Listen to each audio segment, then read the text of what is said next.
دا صدابت په زړه کې د کرکټ دا یوازینی لوبغالی چې ډیر کله له سیالیو خالي نه وي.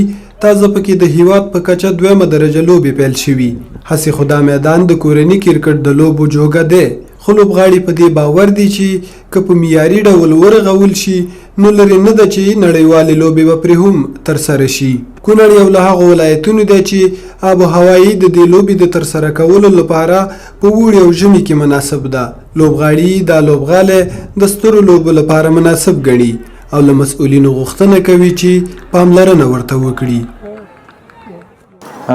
دا ګراوند خو ماشاءالله ډېر ښایسته ګراوند ده او آب و هوا هم ډېره ښایسته ده. دلته ډېر سهولتونه دي، ترانسپورټ موږ لرو، ګیسټ هاوس ده چې موږ ته نیول شوی ده. همدارنګه ډېر ښایسته ګراوند ده او په دې هیله چې د ګراوند باندې نور کار هم وسي او د انټرنیشنل لوب لپاره جوړ سي او ډېره ښایسته منظره هم لري. ګراوند مشکل دی، دا ګراوند چې دا اوس نیشنل دی، نو چې دا موږ ته د انټرنیشنل سطح باندې جوړ شي نو د لوبغاړو لپاره دا ډېر مفید ثابتېږي، ځکه د دې لوبغاړي اوس هم ښه دی خو مطلب دغه انټرنیشنل معیار باندې برابر نه دی.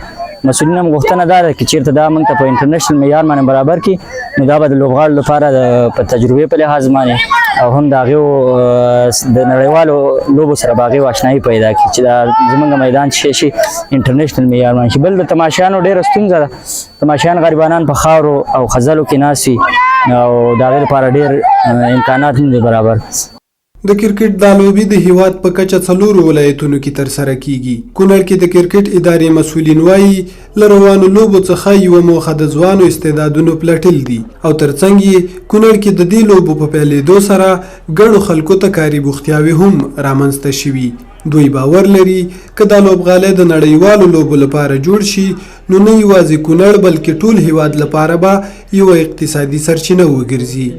د افغانستان کرکټ بورډ په پلان کې لري چې دغه لوبغالي لپاره یو منظم پلان جوړ کړي.